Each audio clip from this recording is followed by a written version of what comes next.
TV ujimbandiza kade kano mwasuze mutya muli mutangana kubasa musubscribing ate munyigene kade comment section weri abakabontra mu comment section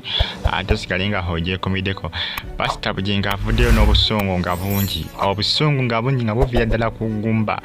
ngenda kubasaba mumpere video eno ka like ate musubscribing munyigene kade abali mu America mbatumedeko n'abali kata abali Saudi Arabia n'abali e Bahrain abasinziza mu ggwanga erya Oman mu banyo kubanga mugifolenga n'abali e Uganda bambi mbagala nnyo era gisinzo kubanga ofollowinga Faade TV yuji Pastor Bugingo abone nakabukira abakazi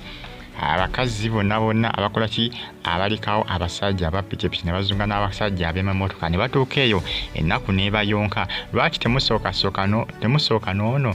ayina pikipiki nemugenda nga mulinnya mpola kuva wansi nemugula emmotoka obusungu bungi avuddeyo n'atabuka n'abatabukira abakazi bonna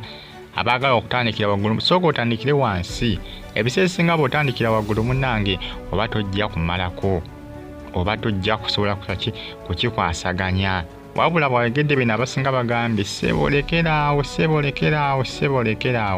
omukyalawo Teddy Bugingo wamusuula ebbali ate nga mwatandika mwenna abakyala abasinga ekyo kyekibatiisa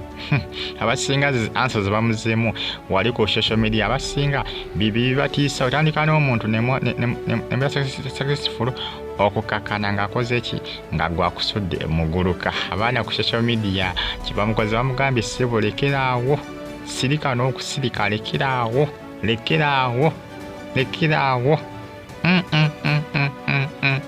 abaana ku social media ate babawo kwala ati wabako kino kyayogera ku social media bakola ki bamuwerawo ansa mangu bagita Faade TV bamugamba ssebo ebyo byogamba ebisesinga bamubifuulira bannaabwe nga gwe wakola Teddy Bugingo mwatandika mwina mwezi mpa mwina okakananga okoze eki ng'omwekutuddeko okakananga ofunye omulala abasinga bagamba nti ebyo abasinga bye batayagala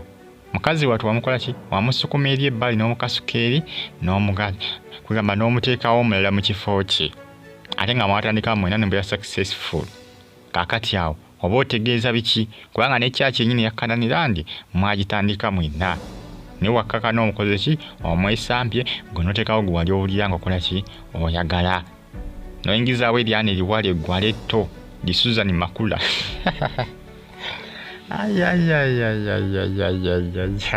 abaana ku social media obusungu bungi buvira ddala ku magumba gaabwe buvira ddala ku ggumba ng'omuntu wanagamba nti obusungu buvira ddala ku ggumba buba bw'amaanyi obwo nno buba bw'amaanyi obuvira ddala ku ggumba kati busungu abaana bwe bakosa ku social media nga bali pulayinga musajja mukulu Pastor Bugingo nga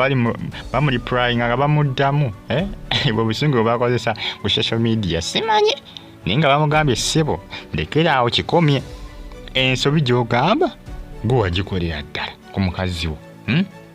Teddy Bugingo mwatandika mwena kakananga okoze kinga omukubi omugera agenze eri ebbali n'oleetawo gwe wali oyagala n'oyingizawo Suzan Makuula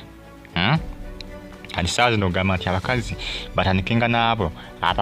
nti batandike n'abo abali wansi nti lwaki balekawo ababoda ne bagenda n'abamammotoka lwaki bagamba batandikire wansi anti batya nti awo be batandise nabo bayinza okubeera successful nati ne bakola ki naye basuula ebbali okusinga ate agenze n'emmotoka gala nowe emmotoka onyumirwemu kobagobe okusinga okugenda n'owapiki ng'ajja tuuka okugula emmotoka akole ki kugamba agikugyemu ng'ate mwazimba mwenna mpaka okugigula genda nowe emmotoka newakusula n'agikuggyamu oba okimanyi nti tewakola ki temwagikola mwenna kuba wamusanga nayo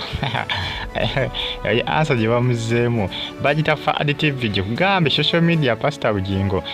ayogera kino boogera kiri babawo ssebo already nga bamulinze kikyagenda okukola ki okwogera. Mbatumiddeko abali Qatar ne Saudi Arabia n'abali Bahrain kw'ossa n'eggwanga erya Oman, Iraq, munfolenge ne ku Faad UG News YouTube channel yange yakubiri, second YouTube channel yange bagita Faad UG News. Mugifollowing nayo